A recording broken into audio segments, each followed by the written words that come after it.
cada uno de ustedes un buen día. Mi nombre es Jaime Aníbal Agustín Pérez y en esta oportunidad vamos a hablar un poco sobre lo que es el amparo y el trámite del amparo en Guatemala. A continuación les voy a hablar un poco sobre lo que es el amparo.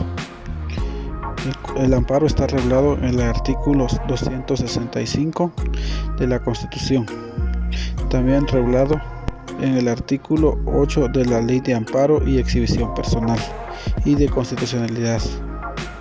¿Qué es el amparo? El amparo básicamente es una garantía contra la arbitrariedad, es decir, contra la violación a los derechos.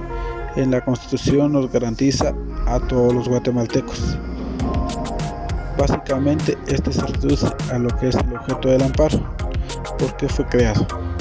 Fue creado uno para proteger a las personas contra las amenazas de violación a sus derechos y restaurar el imperio de los mismos cuando la violación puede ocurrir. ¿Cuáles son las características del amparo? El amparo es protector de los derechos fundamentales de todos los guatemaltecos. Es restaurador de los derechos fundamentales violados. Es un medio de defensa de que goza todo gobernado para lograr el respeto de los derechos fundamentales. Procede únicamente en contra de resoluciones, actos y disposiciones o leyes de autoridad pública. Y una de las características más importantes, considero yo, es que no hay materia o ámbito que no sea susceptible de amparo. ¿Contra quién se solicita el amparo? Pues básicamente el amparo se solicita contra el poder público. ¿Cuáles son los requisitos que deben existir para que proceda la acción constitucional de amparo? La definitividad, que quiere decir que se deben agotar los recursos ordinarios, judiciales y administrativos.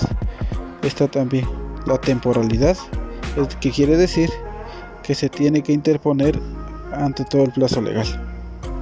Está la legitimación activa, que quiere decir que quien lo interpone sea a quien le corresponde el derecho de hacerlo. Y está la legitimación masiva, que quiere decir que quien conoce sea a quien le corresponde la competencia para hacerlo. ¿Quiénes son parte en un proceso de amparo? Pues está prácticamente el solicitante, a quien se le han violado los derechos, está la autoridad impugnada, los terceros interesados, la Procuraduría General de la Nación y el Procurador de los Derechos Humanos. Ellos forman parte en un proceso de amparo. ¿Quién tiene competencia para conocer de un proceso de amparo? Pues les cuento que en Guatemala opera lo que es el sistema mixto, que quiere decir que no solo la Corte de Constitucionalidad lo puede conocer, es decir, los conoce también la Corte Suprema de Justicia. ¿En qué momento se queda el amparo sin materia? Pues básicamente cuando se solucione el conflicto. Y a continuación les voy a hablar sobre lo que es el trámite ya en sí del amparo. Vamos a decir que el amparo es algo importante e indispensable y vamos a hablar en este momento de lo que es su trámite. Procederemos a explicar el trámite a continuación. El amparo se divide en dos instancias, la primera y la segunda. Al momento de presentar un amparo se realiza la interposición 35 días según el artículo 20 y nos emite la primera resolución. Si la primera resolución no es aceptada, que en caso de negarse el trámite no se debería de negar, entonces uno puede tener un reclamo indicando que según el artículo 6 y 22 de la Ley de Amparo y Exhibición Personal y Constitucionalidad, los amparos no se pueden negar.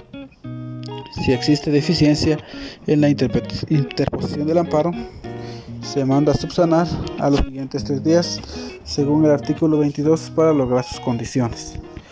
Si el amparo es aceptado en su primera resolución, se genera un amparo provisional según el artículo 27 y 28, en el cual se hacen solicitudes de los antecedentes o informes circunstanciales a las 48 horas. Nos indica el artículo 33 para así pasar a la segunda resolución que nos indica el artículo 35, en el cual se deben de dictaminar si no se enviaron los antecedentes o informes circunstanciales. Se ordena un amparo provisional según el artículo 47. En el mismo se confirma o se revoca el amparo según el artículo 25. Al tener esto, realizamos la primera audiencia a las siguientes 48 horas según el artículo 35 de la Ley de Amparo, Exhibición Personal y de Inconstitucionalidad, en el cual intervienen los sujetos activos, pasivos y los terceros interesados según el artículo 34. Pasado lo mismo, se realiza la sentencia según el artículo 35, en donde se confirma el tribunal por 3 días. Se realiza una prueba de 8 días según el artículo 35 y posteriormente se pasa a la segunda audiencia a las 48 horas siguientes según el artículo 37 de la Ley de Amparo y Exhibición Personal.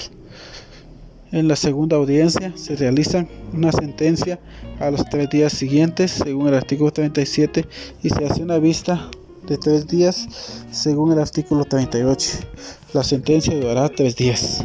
En esta vista se realiza el auto para mejor fallar según el artículo 40 entre los 5 días, para posteriormente tener la sentencia según el artículo 38, el cual comprenderá cualquier órgano del tribunal según el artículo 38 a los 3 días.